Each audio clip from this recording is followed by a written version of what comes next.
Okay, so this is the screen you'll see after clicking to create a new broadcast. And you'll see these three options here for primary platform, secondary platform, and tertiary platform.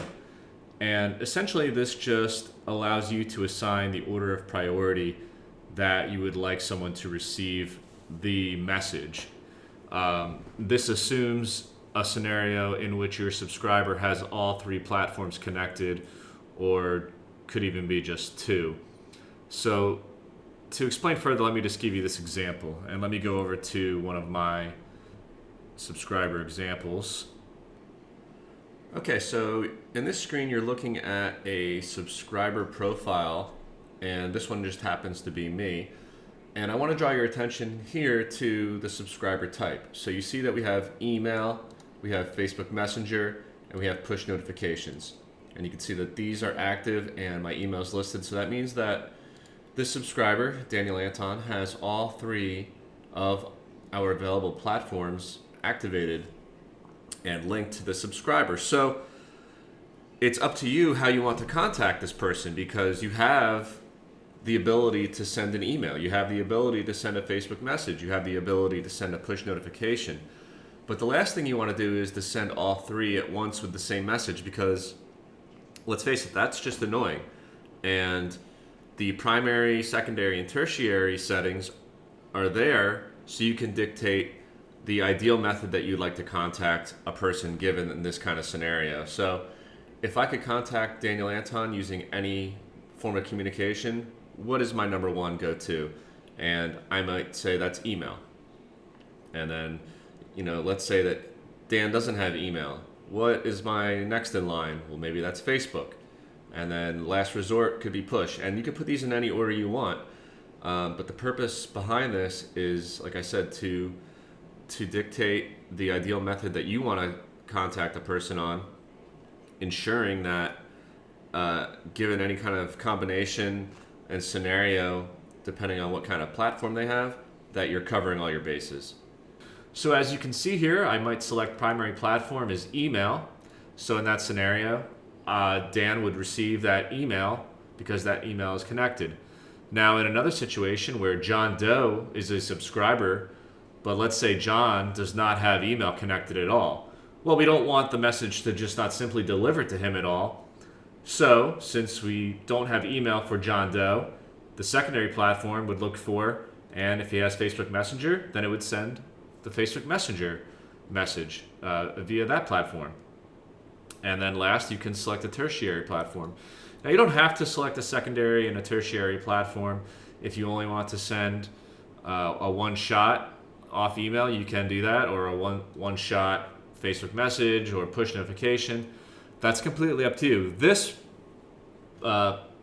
method here essentially is just to ensure that no matter what type of subscriber you have, you will send them just one message on the preferred platform that you want to message them on. You may have also seen this option here for SmartEngage Auto Optimized. If I select that, it's the only option available. All the other two go away, and that is because when this is selected, we are automatically going to choose the platform for the specific subscriber that they open the most. So let me go back over to my subscriber page. Okay, so back on the subscriber profile page, I want to draw your attention to this column here, the open rate column. Because here we list the platform, so we have email, Facebook, and push in that order. So the top row here for email has a 43% open rate for this subscriber. For Facebook Messenger, it's a 94% open rate. And for push notifications, it's a 54% open rate. So in order of best to worst in terms of open rate, this user would have Facebook as the number one, push notifications would be the number two, and then email as 43% would be number three. And when you select SmartEngage Auto Optimized, it will automatically look for the number one platform open rate for each individual subscriber. In this case, let's say we selected the SmartEngage Auto Optimized option, then Daniel Anton would be receiving a Facebook message as the primary platform, just because that's the number one for this particular subscriber. If John Doe has a higher email open rate, then that's where he would receive the message. So we look for each individual person, and we try to find which platform they engage with the most, and then that's where we would deliver your message. Now, one caveat to this is that the SmartEngage auto-optimized numbers for these open rates, it really does probably take some time to develop accurate numbers, because if you got a brand new subscriber and they open one message, that's 100% right off the bat. So I would say that the auto-optimized feature is a phenomenal feature. However, you need to have some data first to really get those numbers to be more accurate in terms of the true open rate for each platform, for each subscriber. So send a few emails, send a few Facebook messages, send a few push notifications, let that subscriber develop the stats over time, and then you'll really see the auto-optimized feature start to shine. Okay, so that's the auto-optimized option. For the purpose of this, I am just going to select primary, secondary, and tertiary so you can see all the steps. And I'm going to select them in the order of email, Facebook, and push. And then I will click Go Next. Okay, so now you see that we have a series of steps in the order of what we selected as primary, secondary, and tertiary, and then a fourth setting here just to configure the sending options. So for step one, email setup, we'll start by entering a subject, and this is where your subject line will go. Here is the subject of this email, and I always like to personalize these, so I might actually start at the beginning and say, hey, first name. And what this does is it will automatically insert the receiver's first name. So in the case of John Doe, it'll say, hey John, here's the subject of this email, and then I'm going to throw in an emoji here just to kind of capture attention. Now you don't want to get too crazy with this. You don't want to emoji spam anyone, but a little bit here and there helps kind of separate you from the pack. Okay, and then down below for the body of the email, you'll notice that we have three tabs. We have the template editor, which we're looking at right now. We have the plain text editor, which is a very basic version of an HTML editor. And then we have an actual HTML tab for advanced users who want to just insert code themselves. If you're writing a very simple email and doesn't need to be too fancy, the plain text editor is usually preferred. In many business applications, or if you just want to create a more professional looking email, the template editor is usually the way to go. And you'll notice this pop up here. If you leave the plain text editor going to the template editor, just be aware that you should save your changes first or you could lose them. So I'm just going to click OK, I understand that. And here is the template editor, so I could start editing right here. I could also click on content templates, and it brings up this pop-up where you can find any content templates that you may have already to select from. It's kind of a quick option. I'm just going to configure one from scratch really quickly. So we have these widgets at the bottom, and all you do is click and drag them onto the email body, and then to select an image after I dragged it onto the email, I'll click on it, and then I'm just going to find a logo here that I will use, and you can see that inserts like this. You can further customize by clicking the gear icon and adjusting the width of the image and adding a link to the image. If someone were to click on it, where would they go? You can align the image left, center, or right. I'm just going to leave it all the way it was. And then this is a text block here. We can add multiple ones. This is the one that starts on the editor by default. So if I want to change the style of this, I would just select everything. And instead of heading 1, I'm going to make this normal. I'm going to left align it. And I'm just going to start typing my message. I'm just going to say hello. And then again, we have the ability to insert these quick replace things. So I'm going to put the first name there. Hello, first name, comma. Here is, capitalize that. Here is the body of my message. You can snazz it up with some emojis also, like this.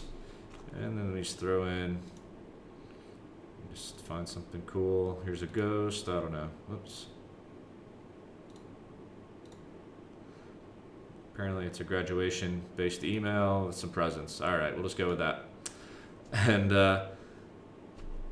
if you want to add a spacer, you can drag this block onto here. It's just empty space. It just helps you format a little easier. So if you were to add another text block underneath there, it helps you kind of space it out.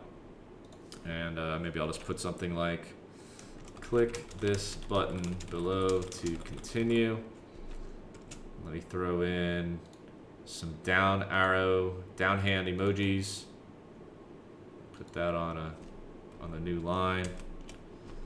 And then let's go ahead and put that button on here. So it's the last one here. You just click and drag. And we would just click the gear icon to configure it. We change the text. I'll put get started. We could change the link to whatever you want here.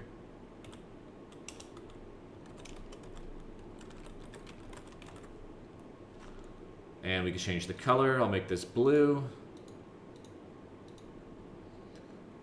And I'll leave the text color of the button white. It can stay that way. The divider tab is very much like the spacer tab, except it puts a solid line across, as you can see right here. And that is essentially how you would build out an email. Maybe I'll put in one more text block here. And again, I will change the heading to normal. Left align. I'll make this my sign off. Thanks for reading. SmartEngage team. And let's put a cool little fire emoji on here. There we go. All right. If we wanted to, we could actually make all the text a little bit bigger. Maybe I'll make this size 18. Do the same with this. It's a very robust HTML editor here for each text block that you add, so it's completely up to you how you want to adjust that. You have the ability to change the background color of the email simply by doing this. I'm just going to leave it white the way we had it. You can adjust the default links if you were to have links in the body. To add a link, you simply would just, let me just do it now. I'll just put link here. You select it and you click on the link icon and then just start typing the link in here, the URL. And just make sure you select the correct protocol and click OK. And that is now a link, and all links will automatically insert our tracking code, so everything is completely integrated with SmartEngage, so we could track everything and just give you the proper reporting. So that is the basics of how to create this email side of your broadcast. If you'd like to send a test email to yourself, you click on the Send Test Email button. You'll see this pop up. Just enter your email and then click Send. And then you can review it from your inbox and make sure everything is being delivered as expected. You also have this preview window here for mobile of what it might look like on a mobile phone to make sure that's working correctly. Once you're satisfied with the broadcast side, once you're satisfied with the email side of this broadcast, then go ahead and click on step 2 and we can continue configuring. Okay, so for the Facebook Messenger side of things, you have to decide if any part of this message contains ads or promotional content. And if you need more information on this, you can look in the knowledge base. There's going to be an article that goes over this. So essentially, if you're trying to sell something or the page that they land on, the link that you're giving them, ultimately leads to some kind of purchase, then it should be considered promotional content. For the purpose of this, I'm just going to select no, and I'm going to continue with my message.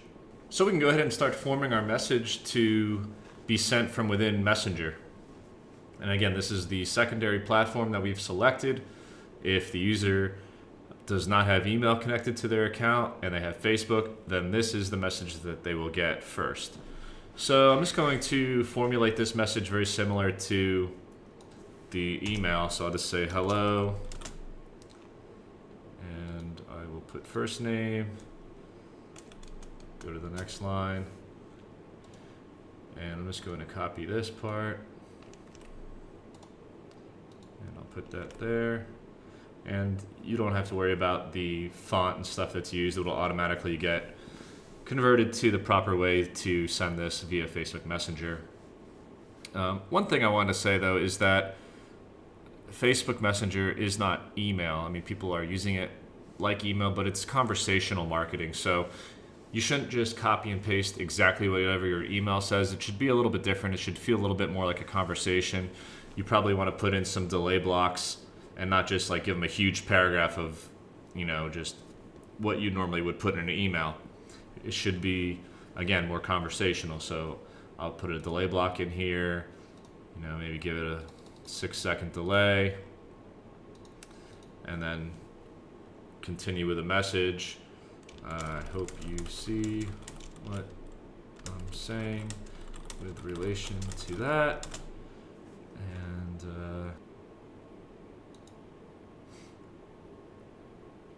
so let me just put that there. And let's see, what else did I have in the email? I had a button, so I'll put a button in there. And then you're not going to really sign off on your Messenger broadcast. I guess you could, but it already feels kind of personal the way it's sent. But I would put a button, and this is the button right here. Might want to put like a call to action though. It'd say click below, and you could still put in the same kind of emojis to kind of guide the person. And then we'll add a button, name the button, do the same thing, call it get started. Maybe link a emoji in there as well. Do that, and then we want the link to the button to open a website, so we'll click that, and then I'll just put the address here.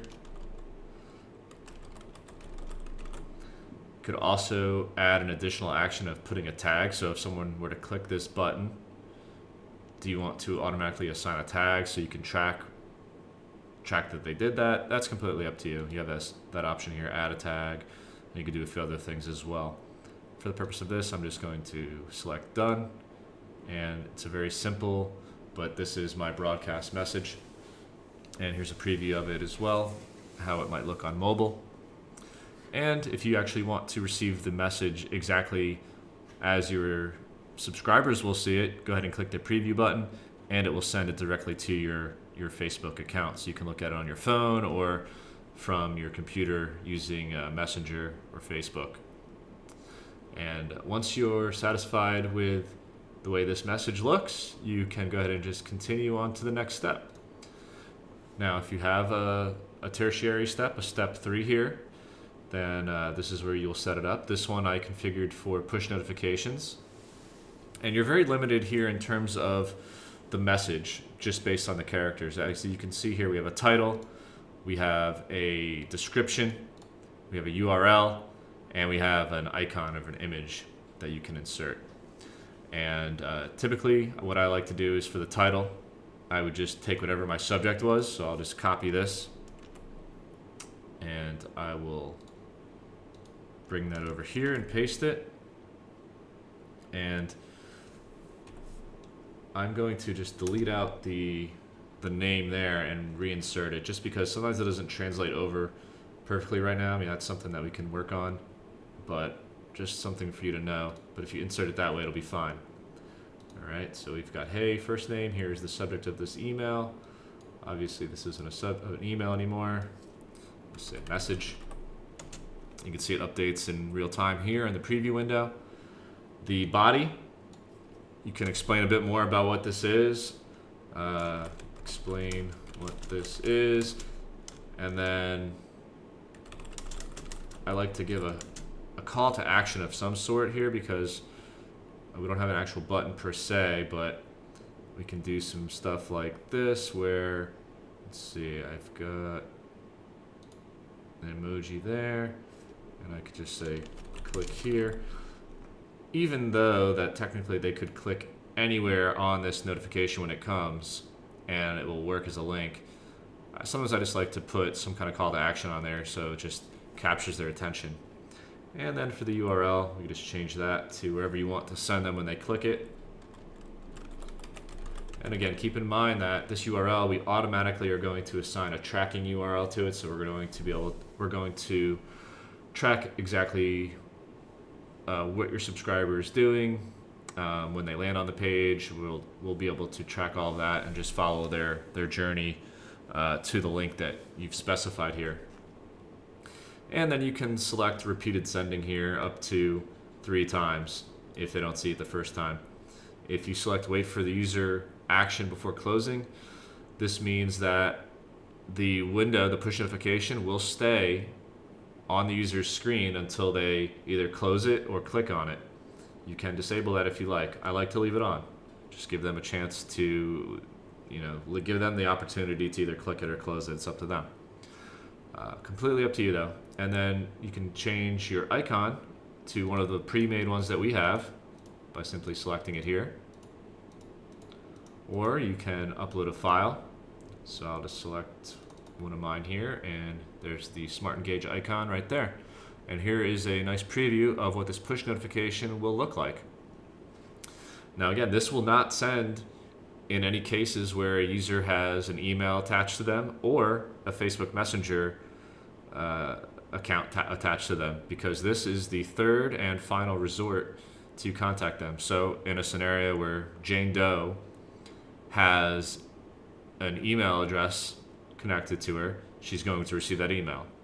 If it's John Doe and he doesn't have email, he has Facebook, well, he's going to receive that Facebook message because that's our secondary order of priority. And if there's Joe Schmo who doesn't have email, doesn't have Facebook connected, but he has push notifications, he's opted into a push notification opt-in somewhere on one of our websites, then he will receive this message as the last resort final contact platform in this tiered structure. And that's just, again, a way to safeguard and make sure we're not spamming users and we're presenting the message in the way that we want to. And then the final step is to click on settings, and you'll have to first select targeting, and it's a very similar process that you've seen across the site on the subscribers page or in some of the automation sequence if blocks, where you basically just start selecting tags. So I could say I want to target, or I want to only email people who have this tag. You can select all of these conditions or any of these conditions. So any would be, it can be this or that.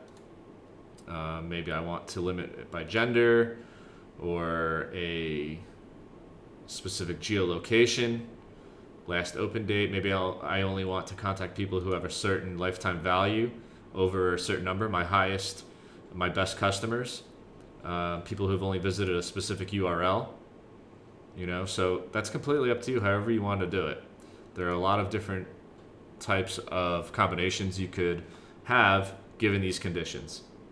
You could also specify if you want to send it now, which is by default. So if you were to click the send broadcast button, it would send immediately. We actually give you a 30-second timer where you can cancel it if it's like, oh, I made a mistake. Don't worry, this is not like the nuke button. It won't immediately send. You have a 30-second window to stop it. But if we wanted to schedule this, we would just deselect that box and then click in here. And let's say I want to send this on August 23rd at, say, 8:10 a.m. and apply it. And there it is right there. So now this button has changed from send broadcast to schedule broadcast. You can make further adjustments, such as the time zone settings if we want to send all at the same time. If we want to time travel based on the user's time zone, or if we want to limit the sending time from a certain time frame. So maybe I only want to deliver this message between 7 and 5 p.m. And this is, again, in your time zone. Everything is being displayed to you based on the time zone that is based on your registered zip code when you signed up to SmartEngage. I'm just going to leave this all at the same time. We also have these auto follow-up settings, which will allow you to get the most out of your email. So from top to bottom, we have an option here for resending this broadcast to subscribers who do not open it. And sometimes that's a tactic to resend based on users who either didn't see it the first time because they didn't open it, or it could have been a certain time of the day. So a lot of people like to use this option to resend to people who do not open it, and then further customize it based on when you should send it again. So after selecting this option, you will then configure how long to wait. So I might select 8 hours and then resend. Now, if you don't put anything here, it will resend the exact same email, or you can put an alternate subject line in here like this. Maybe you can try a subject that will better capture their attention, or ask them a question like, what happened to reading my first email? Or there's a lot of different tactics and techniques for that sort of thing, but this is just providing you with those options. And then we have this fancy option here to resend this broadcast to a subscriber's secondary platform if available. So let's say that we have John Doe, and he has Facebook and he has email. Well, the original message uses email as the primary, so that was the first one. If after 8 hours, John has still not opened that email, then we are going to automatically resend this broadcast to him, not on email, but through Facebook. And that just gives you another opportunity to reach them on a different platform.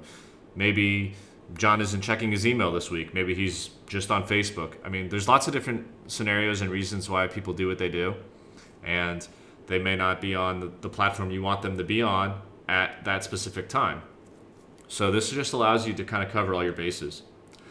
And once you are happy with all of these options, you can go ahead and click at the top. There is the schedule broadcast button if you're scheduling it, or if you're going to send immediately, you can click send broadcast. So if I click that now, and let me just scroll this up for you so you can see it. It says here your broadcast will be sent in, and then there's the countdown timer down to 20 seconds. If you don't want to do that, just click cancel, and the broadcast has now been canceled. If you schedule it, it will be listed on your main broadcast page under the section labeled scheduled. And that is how you send a broadcast to your list.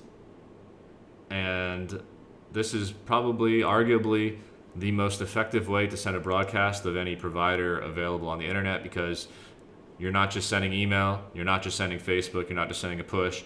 You have the ability to combine a tiered way of prioritizing these platforms and just maximizing your exposure, because the more eyes you get on your message, the more influence you have, the more potential leads you have, the more potential customers you have, and the more sales you can generate from that. So that is how it's done, and I hope you enjoy it.